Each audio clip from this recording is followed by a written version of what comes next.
Planet with Ben Goldfarb.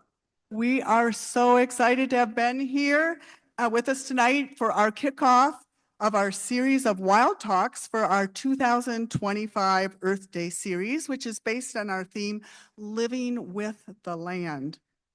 We have an exciting lineup of Wild Talks that run from January through April, culminating in our annual Earth Day Festival. And the topics we're covering this year are wetlands and beavers tonight, then grasslands, then regenerative agriculture, and then we're ending up in April with a talk on saving wildlife from urban sprawl, an very important topic for all of us who live around here and cherish our wildlife. So if you want to learn more and you want to register for these events for the live stream, please visit our website at gallatinvalleyearthday.org. Once again, I am so thrilled to see all of you. We have pretty much a full auditorium here, and we also have hundreds, as I said, joining us online tonight from not only all over Montana, but from all over the country. So thank you. My name is Ann Reddy, and I am the chair of the Gallatin Valley Earth Day Committee. For those attending in person, I hope that you got a chance to grab some of the food before it ran out and to bid on some of the items. In case you didn't notice, we have a silent auction, which will be going on 10 minutes after the end of this event yet, because we have some unbelievably great fly fishing gear donated by Sims. If you're a fly fisherman, we have a really nice pair of waders that's quite expensive and a hip pack.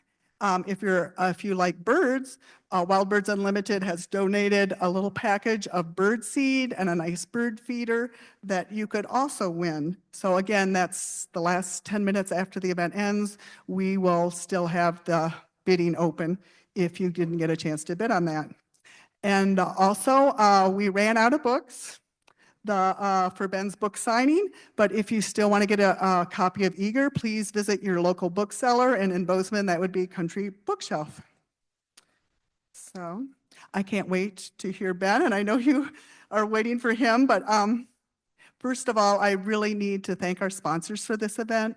Our whole series is free only because of the generous support from the businesses and the organizations in our community. So I'd like to thank our fiscal sponsor, which is Greater Gallatin United Way, our premier sponsors for the whole entire series, which is Yellowstonian. It's a relatively new online publication, so check it out on the web. VW of Bozeman and Gallatin Subaru. And then we're just so thrilled tonight to have a co-sponsor for this event, which is Madison Gallatin Trout Unlimited. And then also our event underwriters, which include Gallatin Wildlife Association, Gallatin Watershed Council, Moraway Adventures, Sacagawea Audubon Society, Montana Freshwater Partners, and our local radio station, KGVM. And I also wanted to thank a lot for Happy Trash Can, for providing all our composting for our event tonight in the ballroom for the reception before the talk. And last but not least, I wanted to thank all of our community volunteers who gave their time to help run and plan this event. So thank you all. Without all this generous support, we couldn't have been able to bring you tonight's program for sure. So now on to our program. But before I introduce Ben, I just wanted to let you know how the evening's going to go. There'll be, after Ben's talk, we're going to have a panel discussion with some really interesting panelists tonight. And included in that panel discussion will be an opportunity for you to ask questions. So if you're joining us online, I want you to look at your computer. At the bottom of the screen is a little Q&A. If you click on that, a box will pop up and you can write your question in there. And then Rich, one of our technical support people here, will read the question from you to Ben. If you're in the audience, then our volunteer Ray is going to come, just raise your hand, and Ray will come around and give you a microphone. We need the microphone so that people online can hear your question. And also, we are recording the event, and your question will get into the recording. So now I am finally honored to introduce Ben Goldfarb. Ben Goldfarb is an environmental journalist whose work has appeared in a lot of really prestigious publications, which include National Geographic, the Smithsonian Magazine, and the Atlantic, to name a few. He is the author of Crossings, How Road Ecology is Shaping the Future of Our Planet. And this book was named one of the best books of 2023 by the New York Times. And it was also the recipient of Sierra Club's Rachel Carson Award. And then, of course, his book, Eager, The Surprising Secret Life of Beavers and Why They Matter. And this book was the winner of the Penn E.O. Wilson Literary Science Writing Award. So Ben lives in Colorado with his wife, Elise, and his dog, Kit, which is, of course, what you call a baby beaver.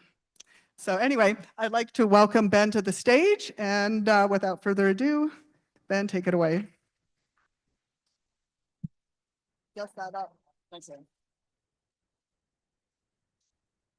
Thank you so much, Ann, for that introduction. Thanks to all of the many sponsors and partners that Ann mentioned. Thanks to all of you for being here. When Ann invited me to come give an Earth Day talk in January, I was a little bit confused initially, but the Earth does deserve more than one day a year, so it's appropriate. So this evening I'll be talking about this idea of partnering with beavers, collaborating with these incredible animals to achieve various ecological goals. But before we get into working with beavers, I think it's important to establish a few basic beaver facts, right, about what these animals are and how they make a living. So we'll do a little bit of kind of Socratic dialogue here. What kind of animal is a beaver? What are we talking about here? What did somebody just throw it out there? A rodent, right? It's North America's largest rodent. What's the world's largest rodent, by the way? Okay, great. You guys are obviously a rodent-savvy crowd. I appreciate that. What does a typical adult beaver weigh? How big are these critters? Yeah, 40, 50, 60 pounds. So they're, I think quite a bit heftier than people realize. And of course, they're semi-aquatic rodents, right? So they spend their whole lives in and around water. And they've got a number of really incredible adaptations for this unique semi-aquatic life they lead. They've got extraordinarily dense fur, very dense pelts, which of course was their downfall. And we'll talk about that in a few minutes. They've got wonderful webbed duck-like hind feet. They're very powerful, agile swimmers. How long can a beaver stay underwater? Up to 15 minutes. So they're champion breath holders. They've got a kind of an amazing second set of transparent eyelids called nictitating membranes that basically function as goggles underwater, as well as a second set of lips, kind of like a valve they can close behind their front teeth so they can chew and drag branches underwater. I think that's pretty incredible. And then what's a beaver's most recognizable feature? What makes a beaver a beaver? Right, it's that tail, and that tail is kind of this incredible Swiss Army knife. It's a rudder while they swim. It's a kickstand out on land. It's a fat storage device. So they actually put on fat for the winter in their tails. And it's an alarm system, right? And I'm sure many of you have heard the smack of a beaver's tail hitting the water to warn other beavers about the presence of you, the potential predator. And then the other fantastic beaver feature that's worth highlighting are those teeth, right? As you can see, the top and bottom incisors are basically self-sharpening. They kind of file each other down into points. And the teeth are orange. What's going on there? Why do beavers have orange teeth? Iron, right. Wow, that was you guys are really good.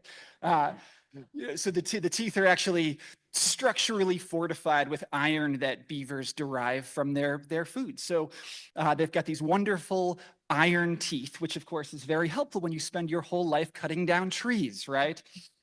What do beavers eat? What are the beavers' favorite tree species? Aspen, yeah. What else? Willow, yep. What else? Cottonwood, yeah, those are the big three in the American West. And of course, they're eating the inner bark, right? The cambium, that's the sugary layer that does the growing. They'll take just about any deciduous tree. They do tend to avoid conifers. So they're what scientists call choosy generalists, right? They've got, the species they most like, but they'll take just about any deciduous tree in a pinch. And they also eat lots of green herbaceous vegetation as well. Cattails, water lilies. I've seen them basically mow people's lawns for them. So they're eating all kinds of stuff. Do beavers eat fish? No, obviously, yeah, you guys are too smart for that. They're totally herbivorous. So in addition to cutting down trees to eat that cambium, that inner bark, they're also using the wood as construction material, right? And there are two, basic types of beaver structure worth highlighting. What would you call that thing? That's the lodge, right? That's the beaver housing unit. In the lodge, you've got the colony, the family. That's typically an adult mating pair, male and female, generally monogamous. And then you've got, again, this is sort of typical beaver colony structure, but, families are all different. But, often in there, you've got 3 year classes of offspring hanging out. The kits, the newborn baby beavers, the 1-year-olds, and the 2-year-olds, all cohabitating in that lodge. And then those 2-year-olds are the ones who disperse out looking for their own territories, like, going off to beaver college. So often, you see these kind of standalone island lodges. More frequently, I would say, you see bank-attached lodges. And then frequently, beavers just live in bank burrows, essentially. They basically tunnel into stream banks and sometimes have a ventilation shaft on top. So just because you don't see one of those big freestanding, very conspicuous lodges doesn't mean that beavers aren't burrowed into the bank, living pretty happily. And that's Kit. That's my beaver-inspired dog. And then what would you call this thing, this beaver structure? That's the dam, of course, right. And why do beavers build dams? What is the point of this unique, specialized behavior? Protection, exactly, right. A beaver out on land is basically a fat, slow, smelly meat package, right? And they get eaten by cougars and wolves and bears, and any large carnivore is gonna take a beaver. So by building that dam and deepening and expanding that pond, they're essentially engineering their own shelter, right? They can, spread the water out and swim up to that good-looking aspen stand or as close as possible, while minimizing their exposure to predators. And dams come in all kinds of shapes and sizes, right? Often a colony is building one big primary dam and then a number of smaller secondary dams. And I think it's important to note, too, that because the dam is for expanding water and providing protection, not all beavers are building dams, right? There are lots of beavers, living very happily in the Madison River and not building dams because, there's already sufficient water depth for them to feel safe. So just because, again, you don't see a beaver dam doesn't mean there aren't beavers in the area. And again, dams are very, very diverse in their form and structure. I just love this beautiful radial arc, near my home in Colorado. You can see a lot of rock in there, and they actually carry the rocks in their forepaws, which is adorable to watch them, waddling along, holding rocks. And some of the rocks they move are quite substantial. And here's a pretty spectacular specimen. This is in Voyageurs National Park in Minnesota. This is a dam that's probably 600 feet long and 15 feet high or so, and is obviously the work of many generations of beaver, adding their stick to the pile. So this isn't necessarily typical, but it's the kind of thing they can do in a setting like a national park when they're left to their own devices. And I'm always impressed by their hydrological savvy, right? I feel like if you took an engineer from the Army Corps and put her on a stream and said, okay, build a dam that minimizes labor and maximizes total impoundment, she generally put the dam exactly where the beavers do, right? So here's a 300-acre beaver pond created by a single strategically placed beaver dam at the narrow constriction point in a canyon in Minnesota. And then the other, important way that beavers modify landscapes that I think we don't talk about enough generally is canal digging, right? In addition to being great builders, beavers are also champion excavators, and they're often digging these elaborate canal networks that can extend hundreds of feet up into the forest. And again, that's a kind of a feeding and safety thing, right? They can swim up those canals, cut down a tree, float it back out to the pond while minimizing their time out of water. And that canal digging ends up being a really important way that they move water across the landscape. And we'll talk about that in a second. So beavers are doing all this stuff, right? They're building dams, they're creating ponds, they're digging canals, and of course they're doing it all for their own benefit. But in the process, they're creating benefits for lots of other critters as well, right?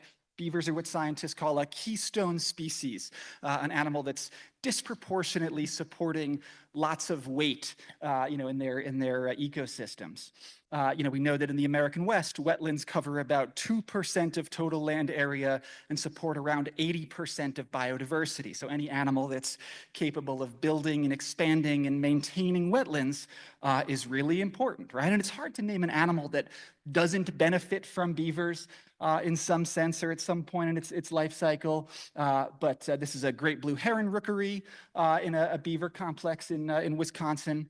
So we know that wading birds, waterfowl, very dependent on beavers, as are passerines, songbirds. They love to eat the emergent aquatic insects coming off the pond and to perch and nest in those coppiced willows along the pond edges. We know that all kinds of other semi-aquatic mammals, moose, muskrat, otter, mink, very dependent on beavers. I think if you were to draw sort of a habitat map for beaver colonies and a habitat map for moose, it would be the same map, right? What's this animal? That's a toad. What kind of toad? Boreal toad. Yeah, you get I wish I had stickers to give out. Yeah, boreal toad, basically a beaver pond obligate, right? In Colorado, where I live, beavers support around 90% of boreal toad breeding. So there's a critter that, the extirpation of beavers was an existential threat to boreal toads, and we'll talk about that in a second. Beavers are fundamentally generous. They actually share their lodges with other animals, particularly muskrats. Here's a quick video of muskrats. Uh-oh. That happened again. Oh no.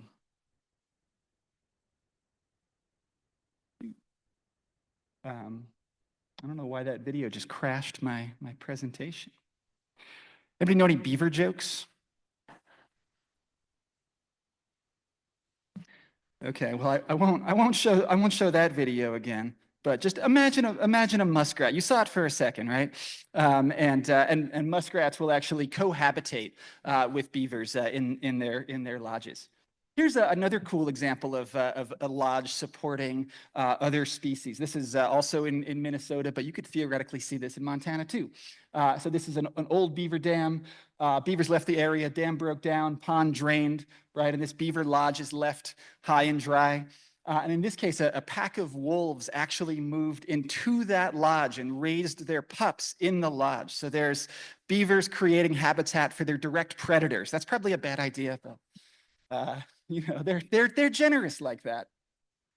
Here's another neat one, that you don't necessarily see in the peer-reviewed literature, but that's kind of the fun thing about beavers, right? Every time you go to one of their habitats, there's always some interesting biological connection to observe. A couple of years ago, I was in Utah with a friend checking out some beaver ponds, and we saw a sandhill crane walking atop the crest of a beaver dam. And we thought, wow, that's pretty cool. There's a sandhill in a beaver pond. Never seen that before. And then later, I looked at this picture again and realized that she'd laid a clutch of 2 eggs in a nest directly atop the crest of the dam, right? It's sort of this little predator-free island. So just, again, you never know what kind of neat thing you're going to see in a beaver pond. And then, from a management perspective, probably the most important beaver beneficiary are fish, right? This is a juvenile steelhead, rainbow trout that goes to the ocean in Oregon. And if you're, a juvenile steelhead or a juvenile cutthroat trout in Montana, you don't want to live in the free-flowing, fast-moving main stem river. You want to live in a meander or a side channel or an eddy or a deep pool, right, where the water is slower. You don't have to work as hard. It's more productive.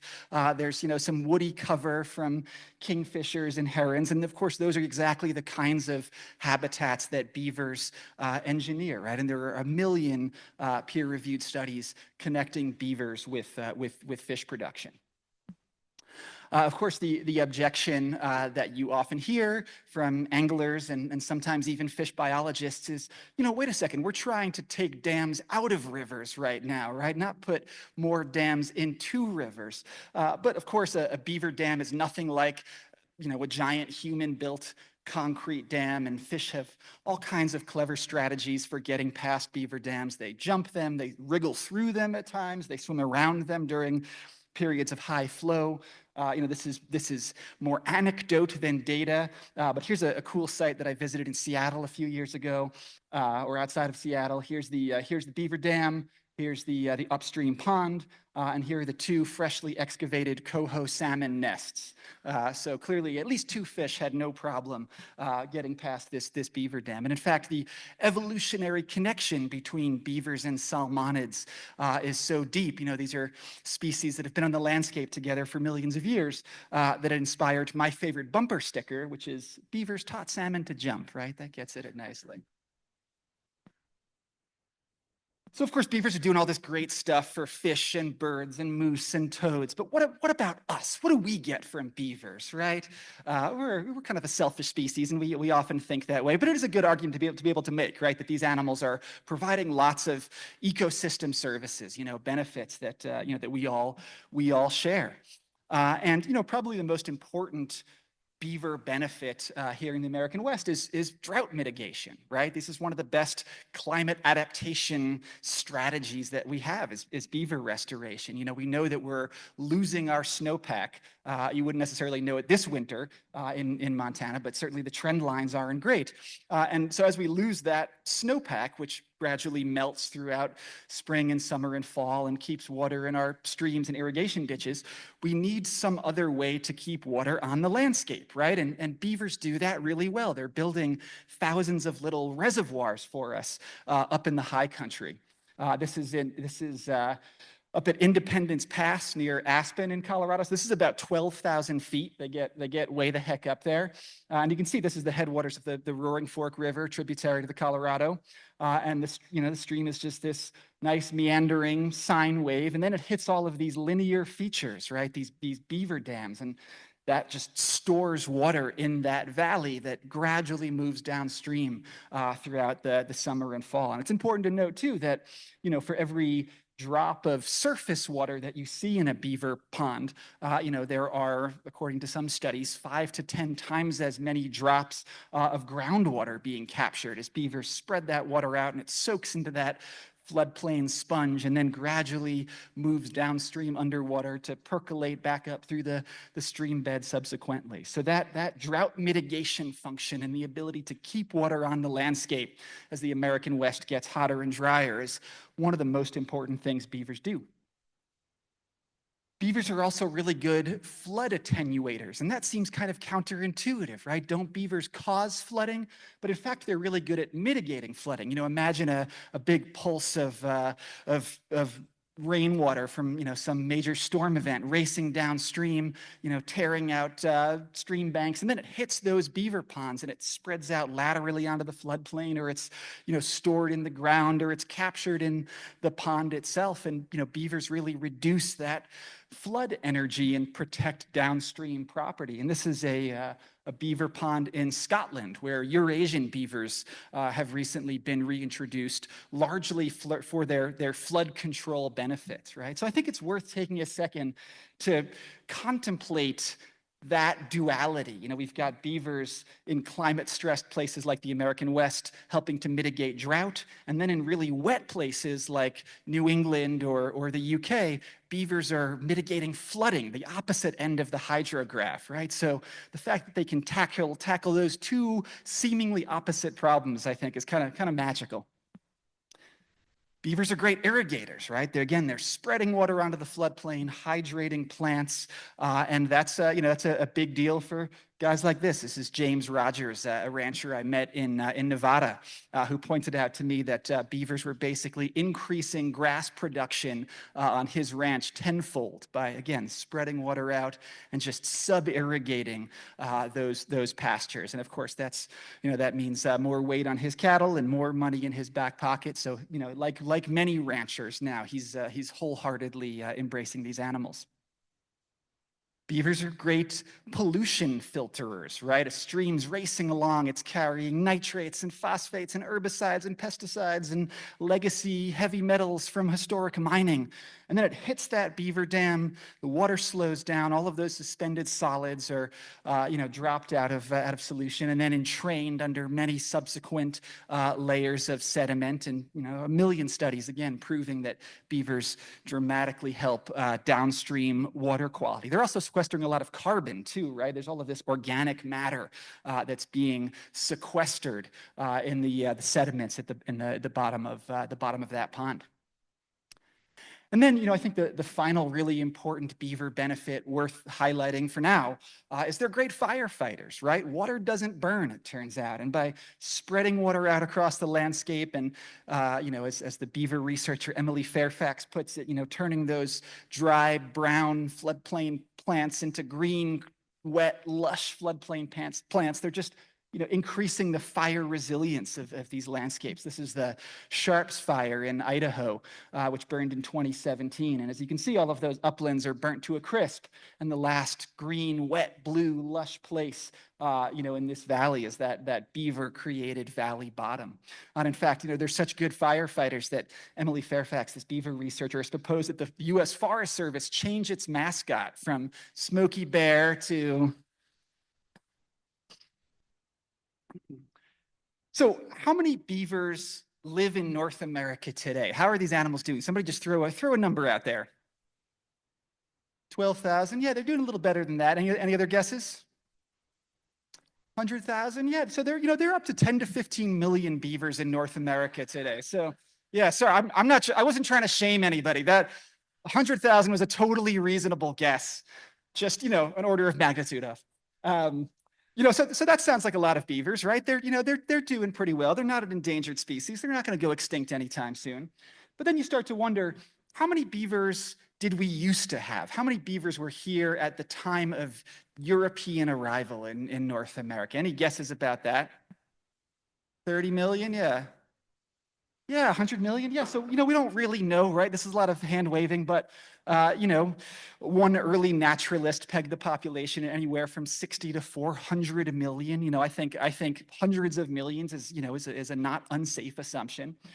More recent peer-reviewed research suggesting that there are perhaps 200 million beaver ponds in North America. And a little bit of back-of-the-envelope math suggests that perhaps 230,000 square miles were impounded by beavers. So for reference, that's about the size of Arizona and Nevada put together. That's the land underwater at the time of European arrival, thanks to beavers. Pretty impressive. And of course, this idea that beavers are helpful and beneficial, certainly is not a new concept to Western science. This is something that Native people in North America have understood for many, many millennia. As Rosalind Lapierre, a great Blackfeet historian and ethnographer has put it, Native tribes like the Blackfeet recognized that beavers were creating these ecological oases within dry, arid landscapes in places like Montana. In fact, tribes like the Blackfeet sanctified the beaver and declined to kill them, when the white fur trappers and traders showed up. So again, this notion that, beavers are helpful is something that Western science is really rediscovering now, but that Native people have known for a very long time. So one of the things that I tried to do working on this book was just figure out what a fully beavered landscape looked like and how it functioned. What was North America like when it had a few 100 million beavers? And there are all kinds of incredible accounts of, explorers crossing what is today Indiana, not finding a dry place to camp for 100 miles because beavers had ponded everything up. Lewis and Clark are great beaver observers, and Lewis going up the Missouri River here in Montana describes seeing beaver dams in every tributary as far as the eye can see up to the base of the mountains. So that was in 1805 that Lewis and Clark traveled to Missouri and saw beavers everywhere. In 1843, just 38 years later, John James Audubon, of course, the naturalist and painter, traveled the exact same route looking for a beaver to paint. He was kind of off birds and on this mammal kick, and he was looking for a beaver, and he couldn't find a single beaver in the entire Missouri Basin where they'd been ubiquitous less than 4 decades earlier. So what happened to beavers in just 38 years? Where did they go? What did they turn into? Hats, right. I think we hear the phrase beaver hat and think of like a big fluffy Davy Crockett type of thing, but in fact, beaver hats are these elegant Victorian top hats. Beaver fur, the under fur, basically felts very nicely. Beaver under hairs have little microscopic hooks at the end of them that kind of lock together like Velcro. And, beaver hats were all the rage back in Europe.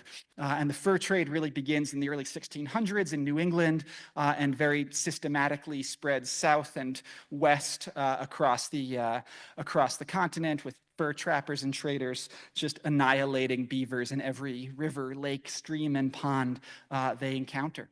And I think it's hard to overstate the extent to which the beaver trade shaped early American history, right? Practically every significant event prior to the Civil War, from the American Revolution to the Louisiana Purchase, had some kind of beaver connection. Along with timber and cod and gold, beavers were the most important resource that Europeans found in North America. Here's just one indication of that. This is a coin minted by the Oregon Territory in 1849, which once covered the entirety of the Northwest all the way to Wyoming. And the value of one beaver coin was fixed to the value of one beaver pelt. So the entire economy of a quarter of the continent operated under the pelt standard. I think that's kind of mind-blowing. So in addition to being this profound historical event, the fur trade was also an immense ecological, even geological event, right? What happens when you kill several 100 million beavers and all of those beaver dams break down and all of those ponds drain? Well, it's this immense loss of habitat for cutthroat trout and moose and wood ducks and boreal toads. Historians have referred to the fur trade as the aquatic dust bowl, this vast elimination of riparian habitat that profoundly shaped streams all over the continent. So, in some ways, I think this was really the first, large-scale European alteration of the North American landmass, right? When we think about the seminal ecological disasters that shaped the continent, we think about the deforestation of New England, or the busting of the sod in the Midwest, or gold mining in the Sierra Nevada. But the fur trade preceded all of them. So by 1900 or so, beaver populations in North America had reached their nadir. Beavers were sort of functionally extinct in certainly nearly all of the lower 48. There were still some beavers holding on in Yellowstone, where they were semi-protected. But you would have been very hard pressed to find a beaver south of Canada. But fortunately, in the early 1900s, states start to wise up and to reintroduce beavers and to instate protections on beavers. Many of the reintroduced beavers in places like New York actually came from Yellowstone. So Yellowstone became a kind of a reservoir for beaver reintroduction throughout the country. Of course, the most famous beaver reintroduction project occurred in Idaho in 1948. We'll try to get this video to play successfully. So in 1948, there were some beavers that required relocation. That the forerunner to Idaho Fish and Game was trying to reintroduce beavers to what is today the Frank Church Wilderness. At first, they tried moving them on horseback. Neither the beavers nor the horses really took kindly to that. But, fortunately, it was the late 1940s, right? So just post-World War II. And they had a bunch of airplanes and surplus parachutes on hand.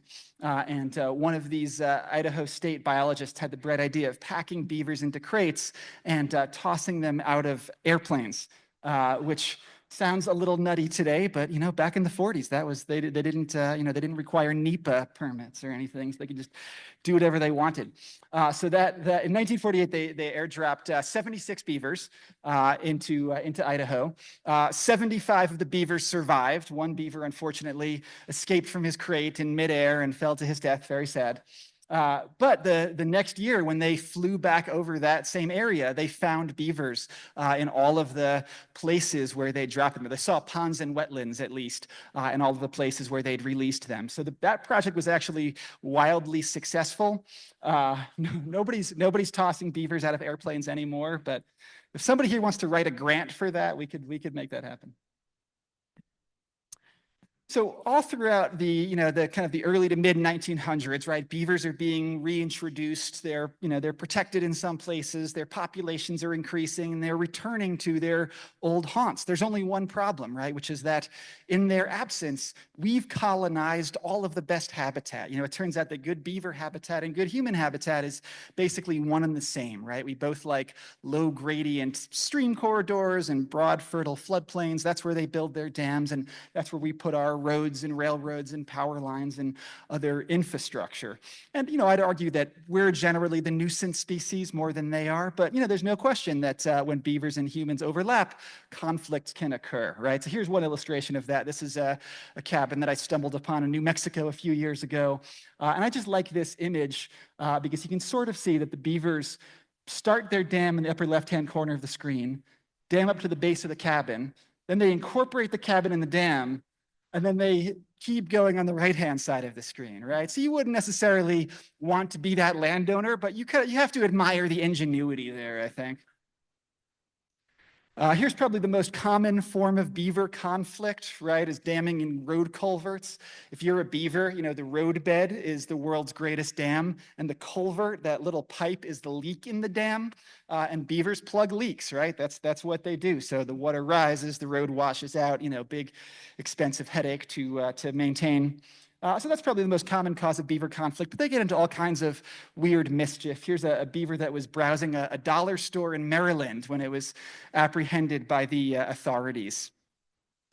And generally the way that we handle beaver conflict in this country is by trapping out lethally the offending beaver, right? The beaver's causing a problem, get the beaver out of there. And every year, the U.S. Department of Agriculture, Wildlife Services kills between 20 and 25,000 beavers, and certainly private nuisance trappers are killing many tens, if not hundreds of thousands more. We don't really know how many beavers are being killed. And again, you sort of understand the impulse, right? The beaver's causing an issue, remove the beaver. It's very intuitive, but of course, when you eliminate the beaver, you're eliminating, that great pond and wetland habitat that we care about. And also, all you're doing is creating a vacancy sign for the next family of beavers, right? As long as that culvert is still there, beckoning to them, they're always going to come back, right?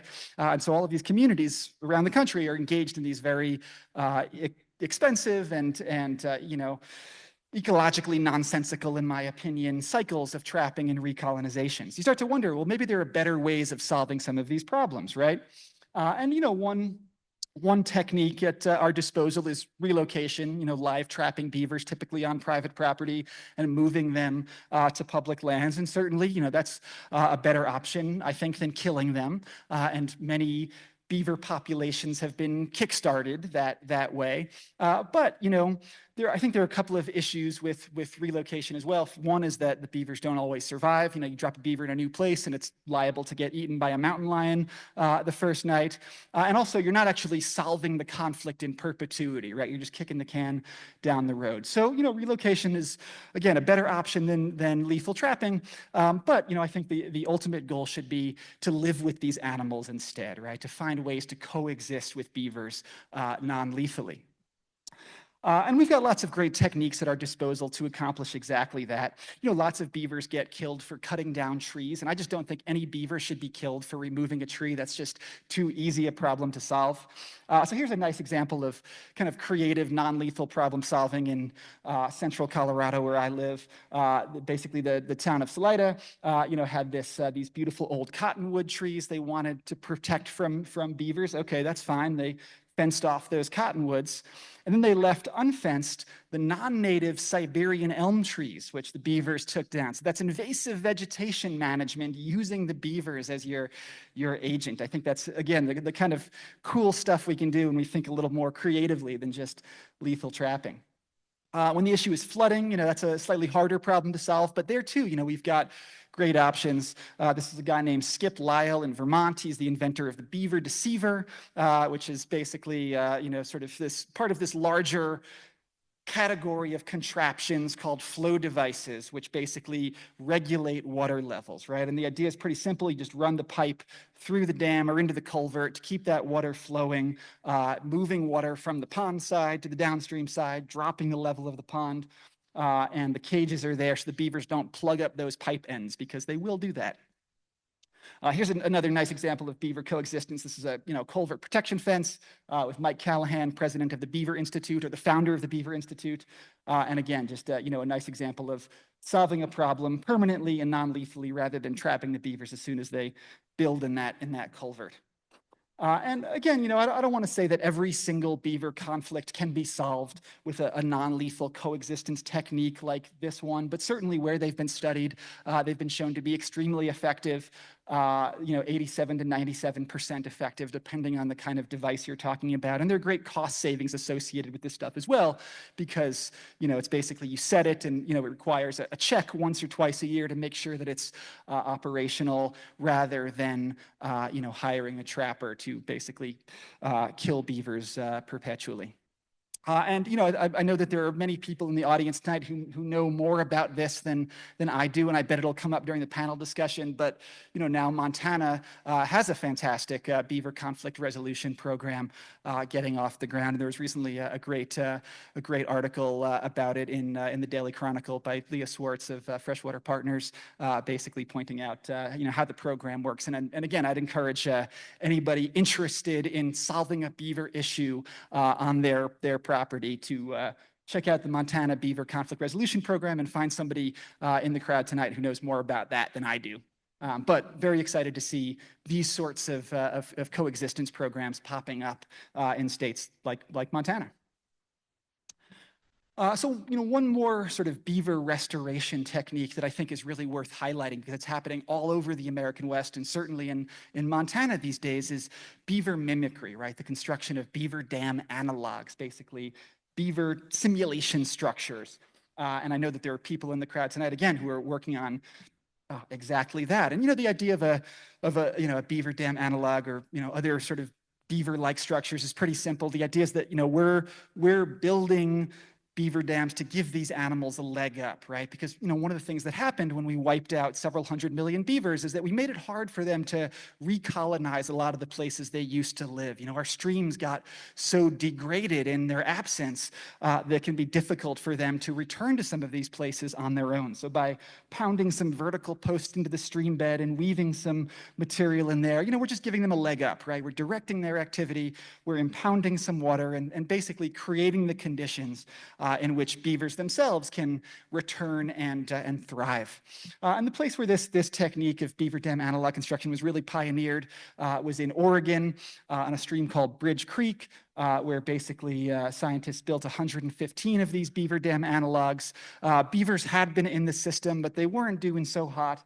And they just kind of went gangbusters, once they had those BDAs to work on.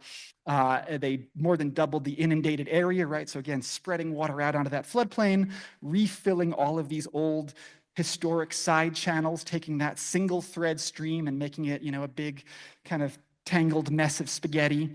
And what those researchers found was a more than a 50% survival increase in juvenile steelhead, because they had all of that great beaver expanded habitat to play with.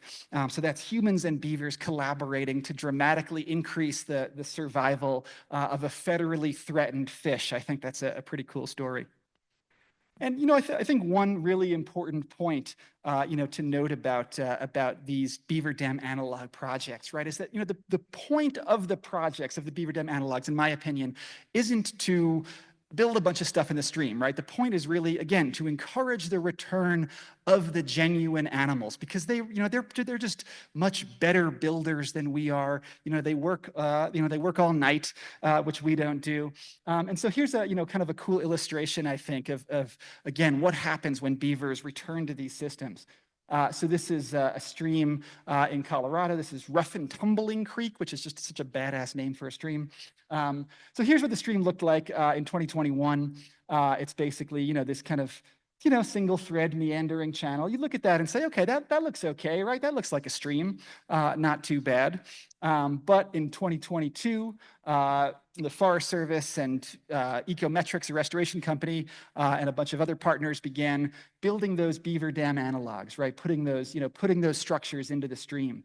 And so you can see, you know, going from this to this, you know, each of these red spots is a different BDA. You can see the stream starting to get wider, right? They're impounding a little bit of water. A couple of small ponds are forming.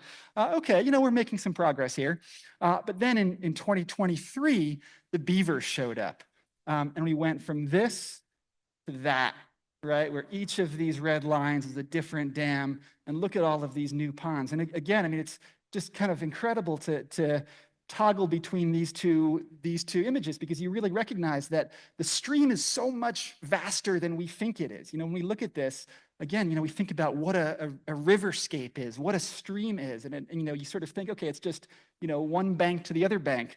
But then the beavers show up and you realize that that riverscape, that stream corridor is, you know, essentially the entire valley from wall to wall. And I think that's one of the beautiful things about beavers, is that they change our conception of, you know, of what a stream actually is. So, you know, given all that, given all of those many benefits for other species and for us humans, you know, why do we still kill so many beavers? Why are we still so hostile to them? And, you know, again, I think a lot of that has to do with the fact that when we killed several 100 million beavers, you know, starting in the 1600s, we transformed streams in ways that we don't fully recognize, right? I think we internalized this idea of a healthy stream being, you know, a free-flowing, fast-moving, single-thread channel with, you know, some nice cobble at the bottom, when in reality, you know, so many of our systems looked like this, right? And you know, you look at this stream, and you don't really even know where the stream is. You know, there's no visible channel here exactly, and yet, you know, so many of these systems looked like this, you know, and this isn't necessarily, I mean, I think this is beautiful, you know, but, you know, it's not to everybody's taste, right? There are dead and dying trees, and the bottom is all sedimented, and it all kind of smells like decomposition. But, you know, again, we know for so many reasons, these sorts of beaver-influenced systems are profoundly healthy, and certainly were the rule rather than the exception on, you know, many of our systems. So to sum it all up, you know, we have this fantastic animal. It provides all of these wonderful ecological services for us and for other beings. It does it all for free, and best of all, it doesn't need permits. That's really nice, right? So as the mantra of the Beaver Believer goes, you know, let the rodent do the work. Let's get out of the way and let these guys take over. So with that, I'll say thank you all so much. I do have one other book that came out in 2023 worth mentioning about wildlife corridors and wildlife crossings, including some here in Montana, and they've got a few signed copies of that at Country Bookshelf. But with that, you know, I think it's time for our panel, and also put the number of the Montana Beaver Hotline on the screen too. So if anybody's having beaver issues, that's the number to call. Thank you all so much. Thank you, Ben. That was so informative and so interesting. But we have more. So just give us a minute or two, and we're going to set up 4 chairs for our panelists here. And I just want to tell you how it's going to work. Each of our panelists is going to first introduce themselves and tell you a little about what they do for beavers and wetlands. And Ben, of course, won't have to do that. He's already talk to you about his work, but and then we'll open it up to questions. So if you're online, once again, type in your question online, and we'll have our tech person, Rich, read it to Ben. If you're in the audience here, just raise your hand and Ray will come and give you the microphone so you can ask a question of our panel. So we're going to start out our panel with Leah Thayer, who serves as the Big Sky Watershed Corps member with the World Wildlife Fund Sustainable Ranching Initiative team. But basically, she works with a lot of ranchers, especially in eastern Montana. on beavers and wetlands projects, and she's also going to be the MC for our discussion tonight. So if all our panelists could just come up to the stage now and join Ben, and we should have 2 microphones up here. Yep, and I'll hand it over to Leah and let her take it from here.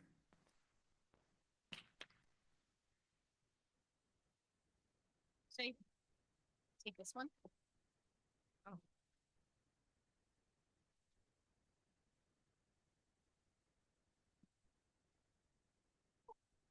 Take this one. There's another one. Now that I have it, I'm going to keep it. Hey, thank you, Anne, and thank you, Ben, for such a great talk. That was such a great overview of all things beaver restoration. So I'm going to try not to be redundant in my description of what I do. But yeah, like Anne said, I work with the the World Wildlife Fund and their Sustainable Ranching Initiative team here out of the Great Plains office that's based in Bozeman. And a lot of our projects are in eastern Montana, eastern and central Montana.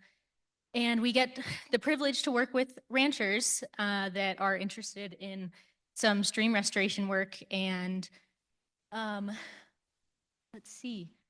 Oh yeah, I should probably describe our kind of flagship program that allows us to work with ranchers. It's called the Ranch Systems and Viability Planning Network, which is basically a network that ranchers participate in, and it involves all sorts of technical assistance benefits and education opportunities, and the ranch operations in turn agree to not convert their grassland. So the point of the program is basically to support those ranching operations so they can stay in ranching and their grass can stay in grass. And my work specifically, I get to coordinate some stream restoration projects on those ranches. So Ben kind of got into the beaver mimicry stuff and the BDAs. That's basically what I get to do. We build these structures on degraded streams, mostly in the prairie of eastern Montana, where beavers used to be and were, and there are still beavers at a lot of these sites too, just not to the extent that they were. So we build these structures and try to just kind of be that step 0 and step 1 of recovering the system back to what it could have been, and encourage beavers to come back if they're nearby. And yeah, it's an all around the idea of the stream restoration projects. The ranchers are kind of come to us interested because, like Ben kind of said, it can increase their grass production, which is a benefit to their livestock as well as any wildlife that's on their property. That in turn is a benefit to all of us that enjoy eating food from agriculture. So yeah, that's a little bit about me and my work and the World Wildlife Fund. I am going to introduce briefly the other guys that are up here with me, and I didn't get the hat memo. Thanks, guys. But we have Connor Parrish here that works with Trout Unlimited, and Kurt Imhoff that works with, I have it written down, I didn't want to missay it, the Greater Yellowstone Coalition. And of course, we have Ben, our guest of honor tonight. So I'm just going to pass the mic around and let you guys give your points. Hi, yeah, really great to be here. I'm excited to share a stage with Ben. His book's been really great at educating so many people about beavers and the benefits of beavers, and I frequently send people who fish and landowners to his book as a reference to kind of get them hooked on beavers. So I'm a project manager for Trout Unlimited, primarily here working in the Gallatin as part of the Gallatin Home Rivers Initiative, which is a partnership that was started with Sims Fishing Products a couple years ago. And so I primarily implement restoration projects.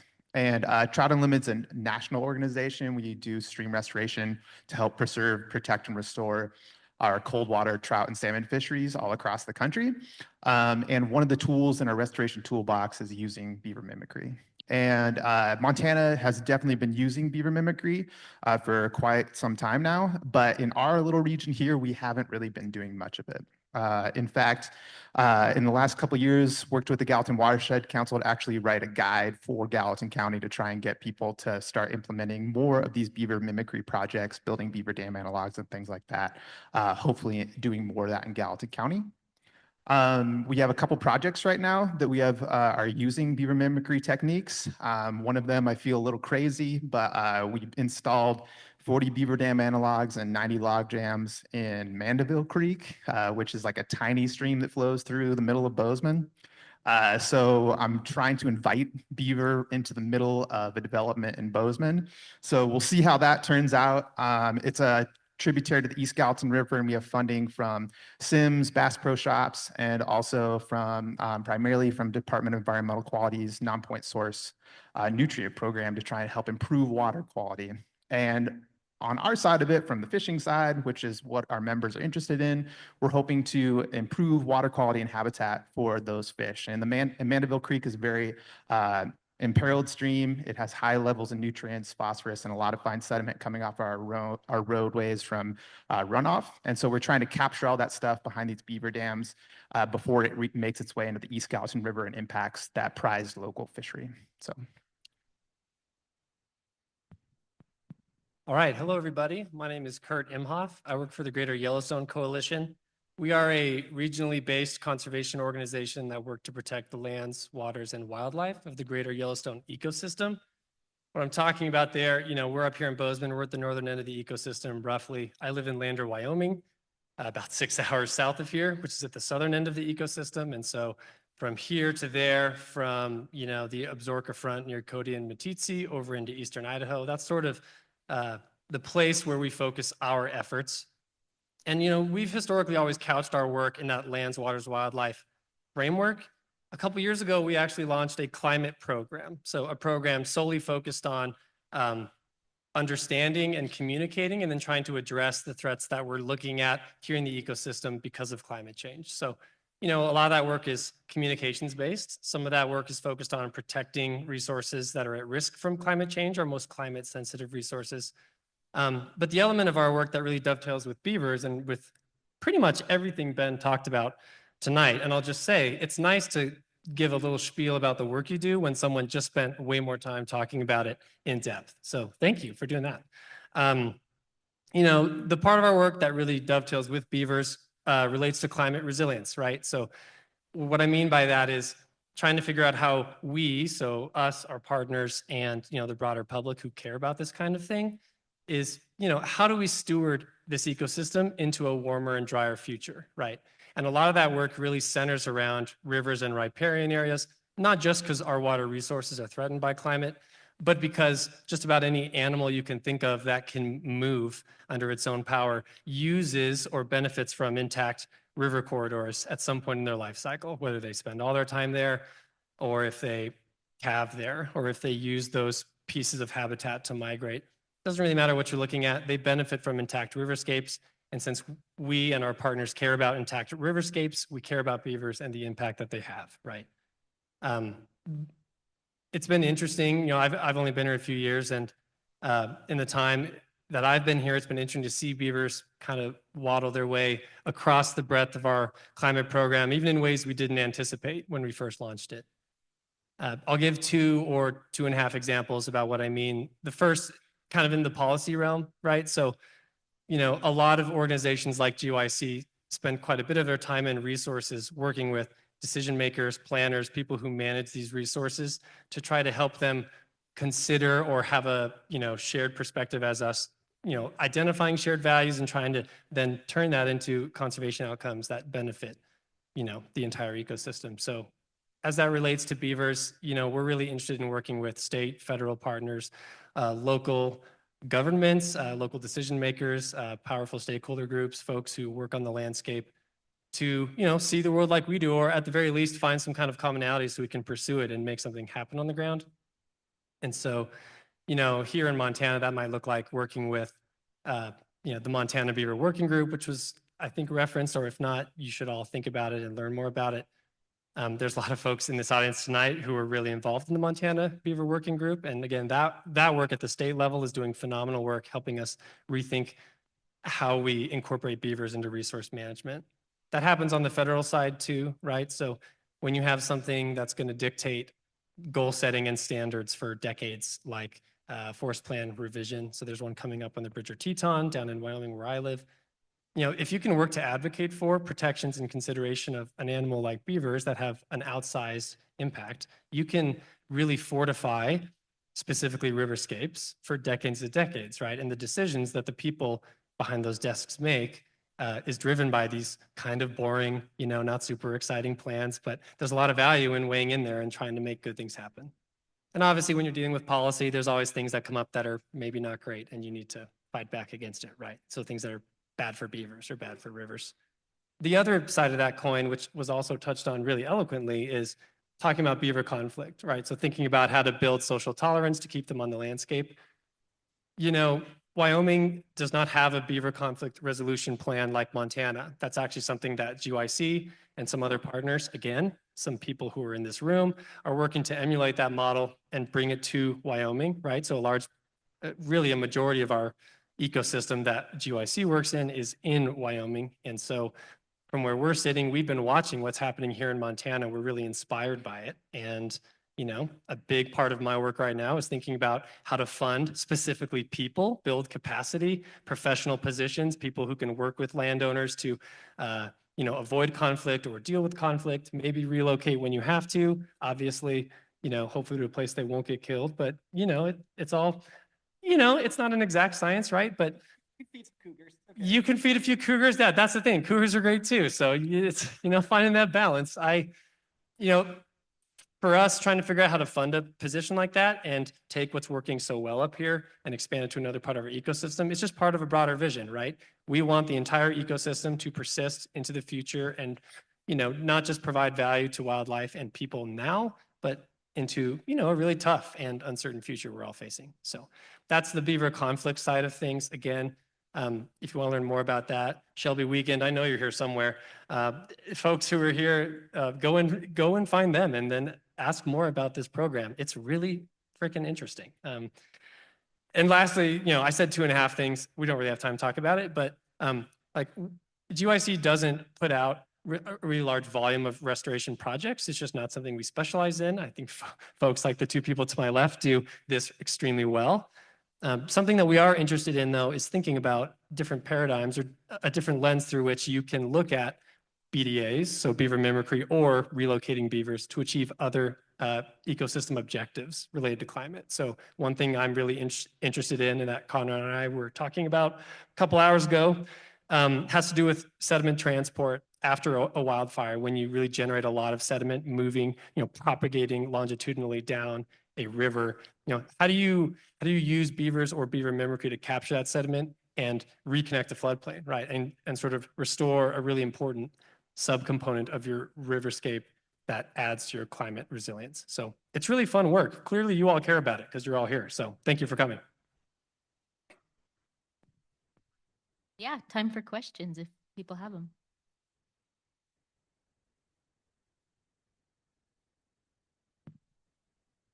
They all read Ben's book and they know. Yeah, that was just the most comprehensive presentation. All right, let me ask a couple questions Right. from online. First, before I do, I wanted to repeat the phone number for the Montana Beaver Conflict Hotline because it might have gotten obscured in the on the online. So that is 406-393-5557. We got a couple of questions about kind of the legal framework of beaver mitigation and management. First question was, I saw a neighbor destroy a beaver dam. Is that legal on their own land or on public land?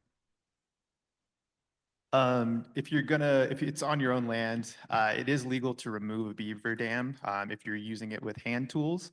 If you're bringing in something like an excavator, you have to apply for permits. Like there's a 310 and a 404 permit. Through 310s through the local conservation district, and then the 404 permit is through the Army Corps of Engineers. So there is a permitting process if you're going to bring in heavy equipment, but removing a beaver dam by hand doesn't require any, it is illegal. I don't know what the ramifications would be on public lands, but I would guess that the managers wouldn't be too happy about that. And following up on that, if you wanted to relocate a beaver, can anyone do that? Is that legal in Montana? Do you need permits? So yeah. So Tori Ritter's somewhere around here. He could give you the best answer on this. But basically, you can relocate beavers. It has to be approved by the Fish and Wildlife Commission currently, which is a pretty labor-intensive process. And so the state is working to try and find ways to make it smoother to relocate conflict beavers, especially for all the great benefits that we were talking about and to help with some of the restoration projects. But we aren't quite there yet. I don't know exactly what that timeline would be. And if you want more information, Tori's around here and he could give you the lowdown. So I see him. did I screw that up, Tori? Was this okay? Okay. All right. So legally, no, you should not be moving beavers around without permits. I will say for anyone who's looking to relocate, wanting a fresh start, if you go down to beautiful, wild Wyoming, it is a little easier to move beavers. You still have to be permitted, right? So through the Wyoming Fish and Game, you can't do it without them knowing. You also need to, talk to, Forest Service or whoever. But there are other nonprofits already moving beavers in our state. It's easier where I live than here in Montana. I'll just add too that making this easier, so trying to reduce that hurdle or lower that hurdle is something that the Beaver Working Group is very focused on. So, Tori and others are very, very much aware that this is a limitation to, doing that. Yeah, there's other states where it's much more common. Washington has a really kind of famous one, the Met Howe Beaver Program, and they've relocated all kinds of beavers. So there's other states that are really great models for us that we can try and emulate and hopefully bring some of those activities to Montana.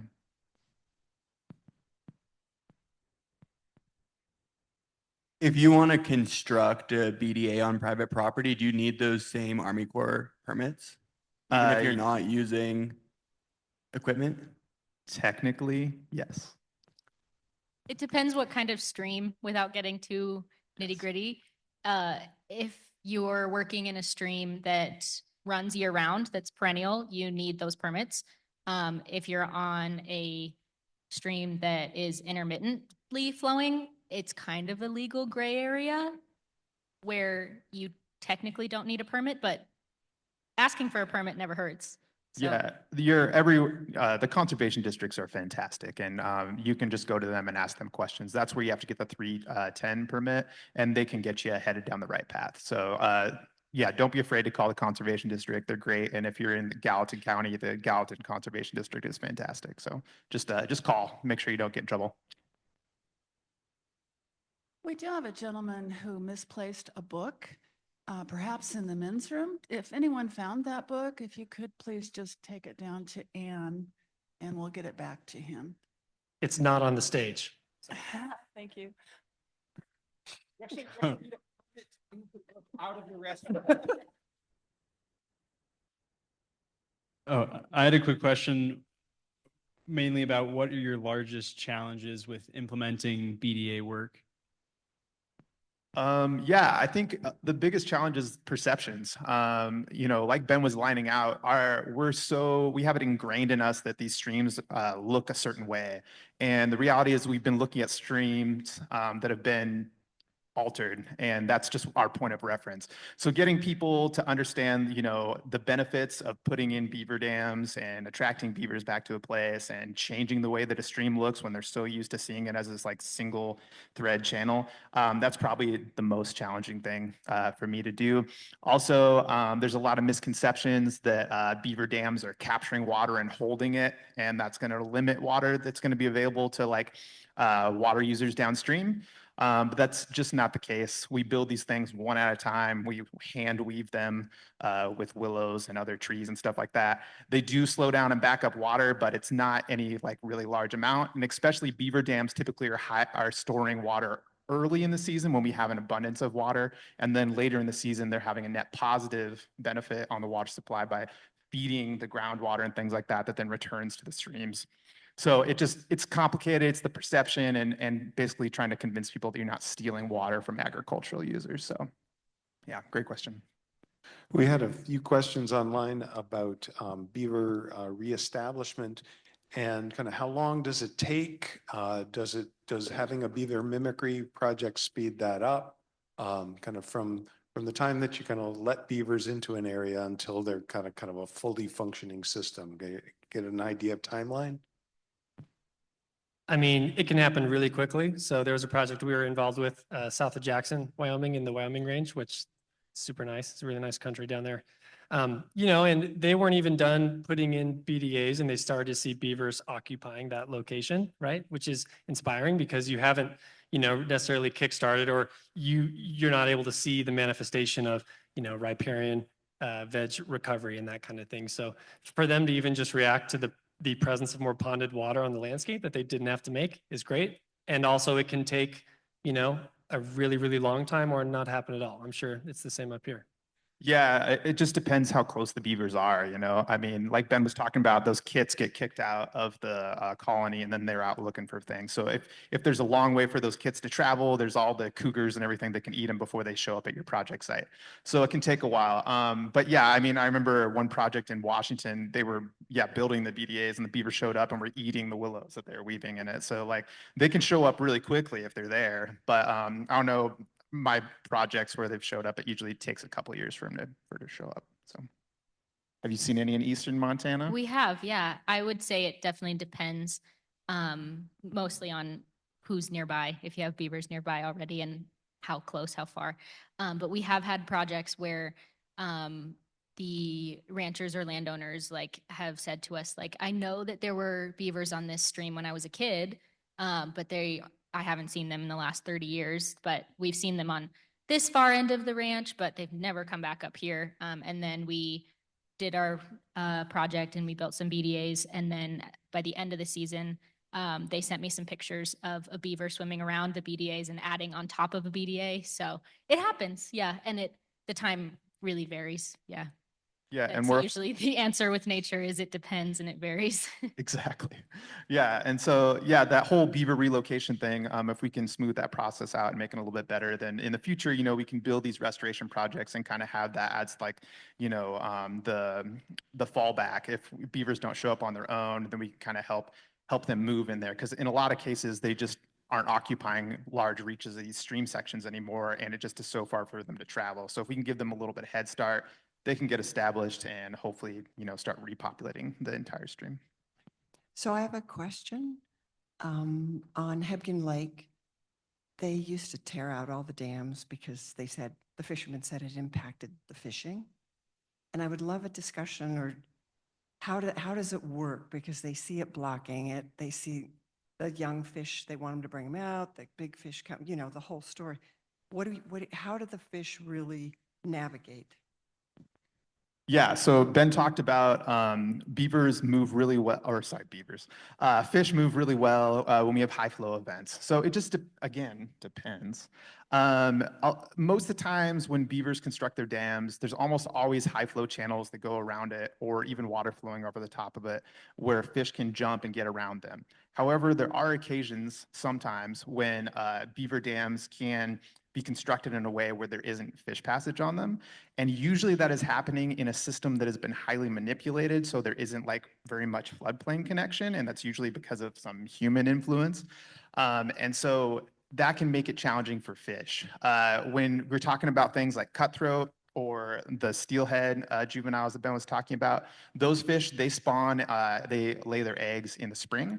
And so they're moving when there's really high flow events, and those fish typically have no problem getting past those dams.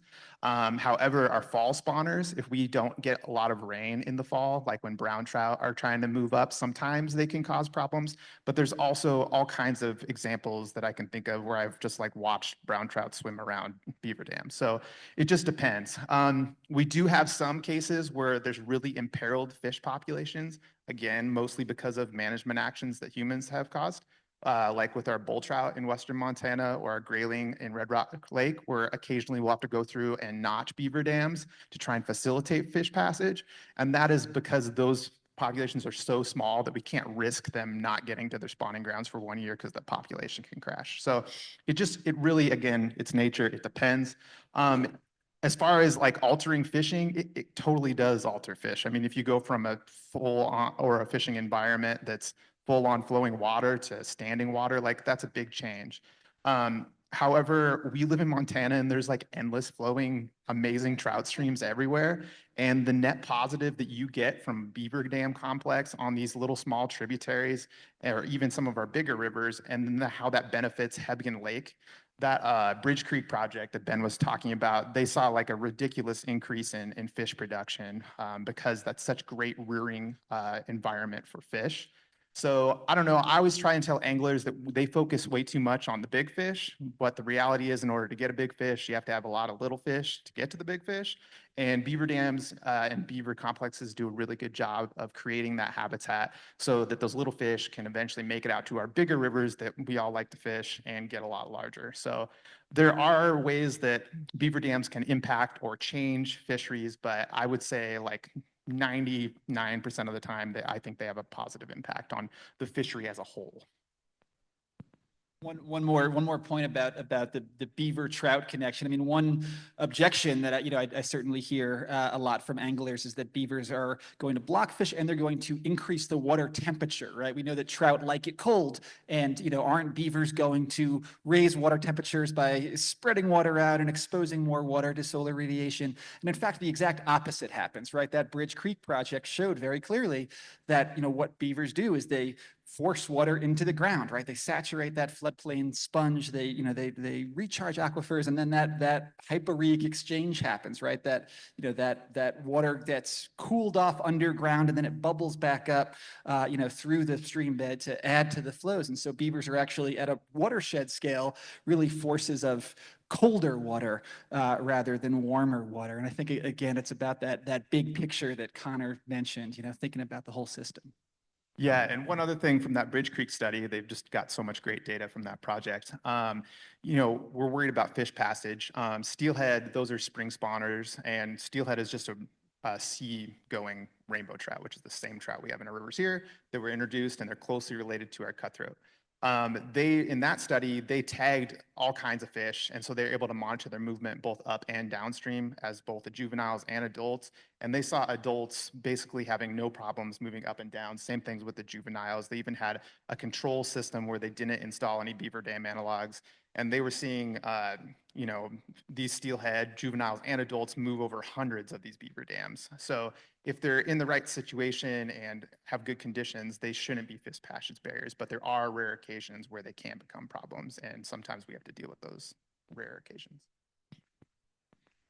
Ben. Really, really quick, sorry. This is a great topic, and I just want to add one more nugget, which is Tori Ritter, who works for FWP out of Region 2, gave a presentation this past fall at a beaver-focused conference in Colorado, which is really spectacular. So they'll be doing it again the year after this year in Minnesota, and I do recommend it.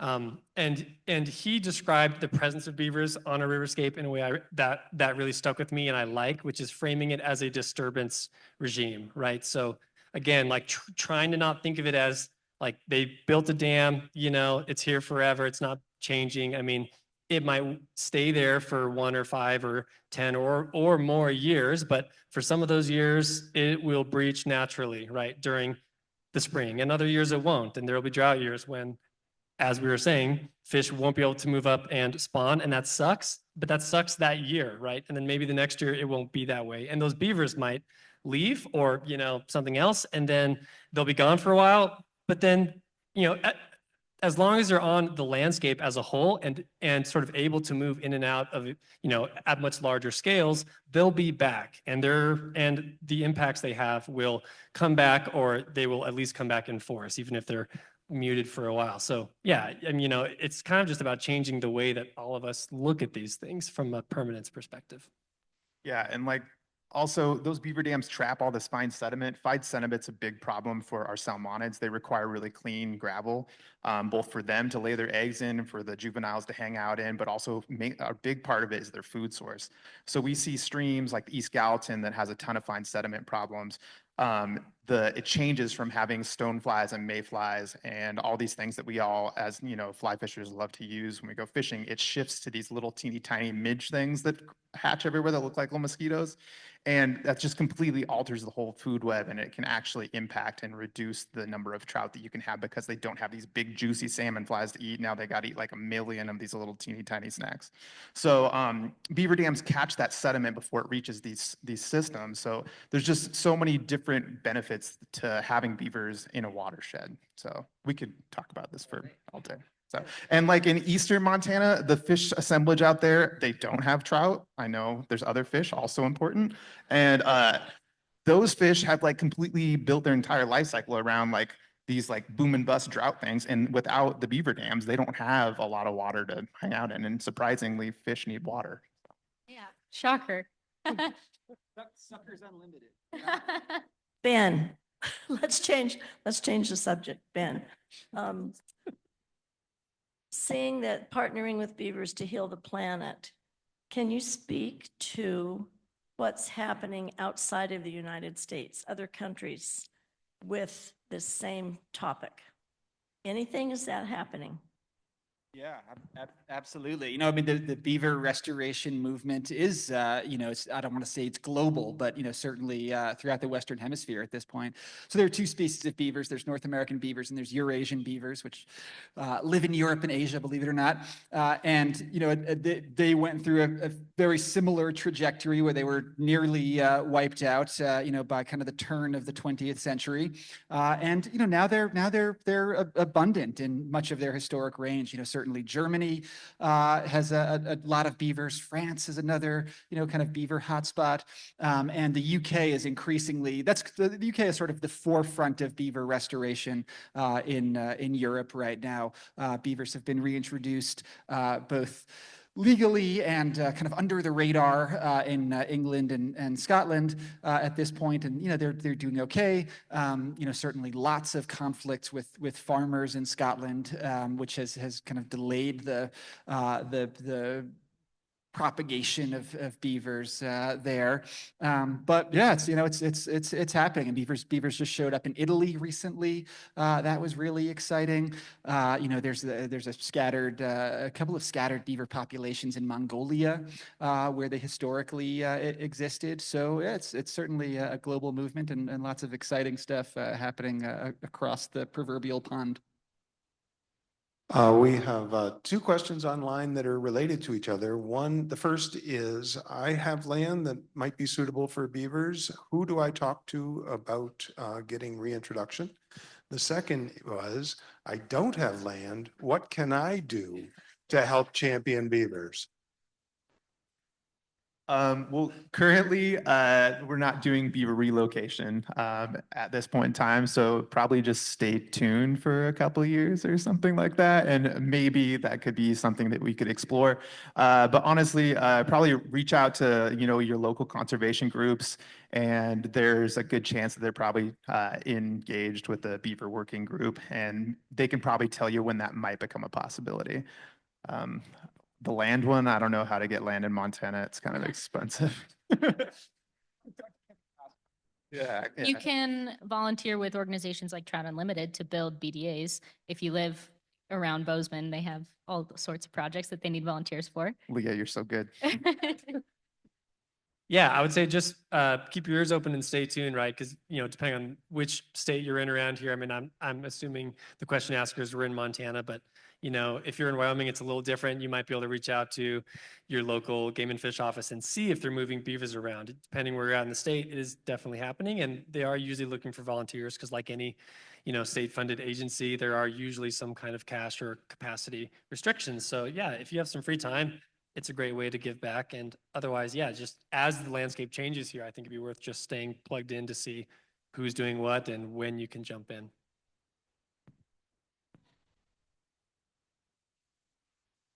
Take one more. We need to let our wonderful panel call it an evening, but what great questions tonight.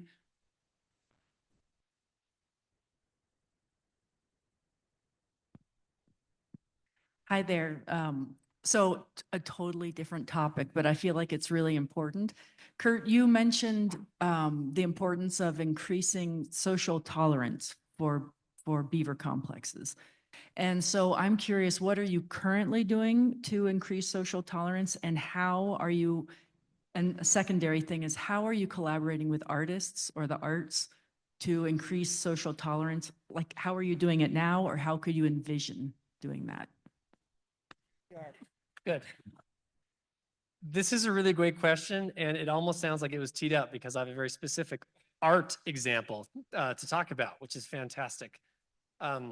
So, when I mentioned, our involvement with others, it's not just UIC trying to stand up a conflict reduction position in Wyoming.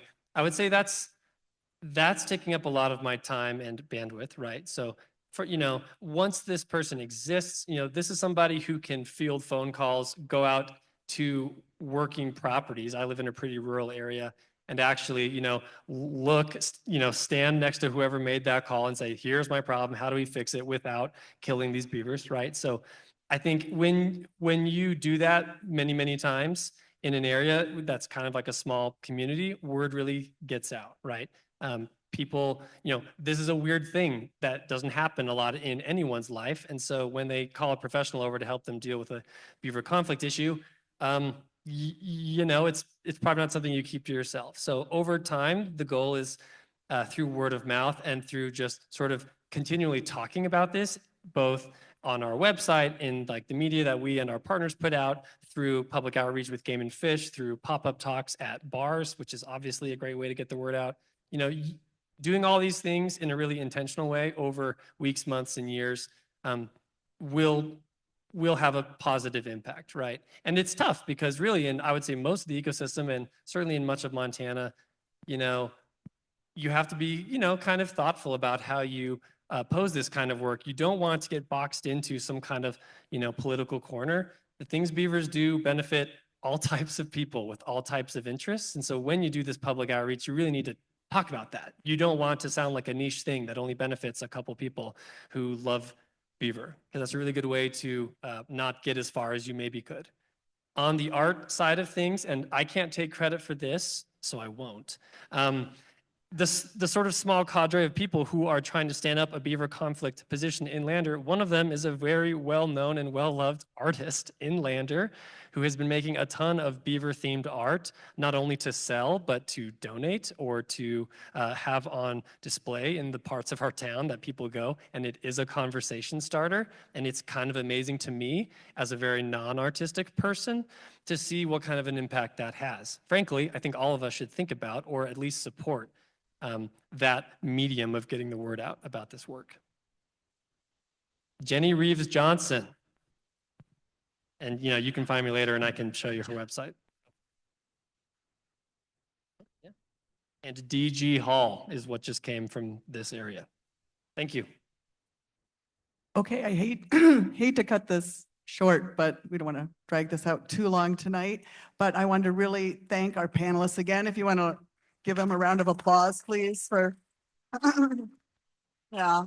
Thank you, panelists. It was for your insight and your knowledge. It was really interesting. And I'm sure, well, you can reach out to them after and talk to them if you have more questions. So I also wanted to thank our technical support tonight, Cody and Bill from Poindexter's, and Dakota from the Emerson, and Rich for helping with the technical support. And I wanted to thank you for all attending this evening. If you're joined us on the live stream, you will receive an email with a link to the recording. If you're in the audience here, in a few days, we should have a recording up on our website at GallatinValleyEarthDay.org. Please join us for our next talk. It's in February 12th. It's called Grasslands, Our Least Known and Most Threatened Ecosystem, with wildlife biologist Beth Madden. Really interesting stuff. It's at the Bozeman Public Library and on Zoom. And of course, save the date for our annual Earth Day Festival. And I just wanted to tell you, if you wanted to get a chance to bid and get those great waders from Sims, or the hip pack, or the bird feeder and bird seed, we'll have 10 more minutes after the event out in the ballroom for you to get a chance to put your bid in. So anyway, thank you all for coming. And thank you again to our panelists and Ben. It was really a great evening. So thank you.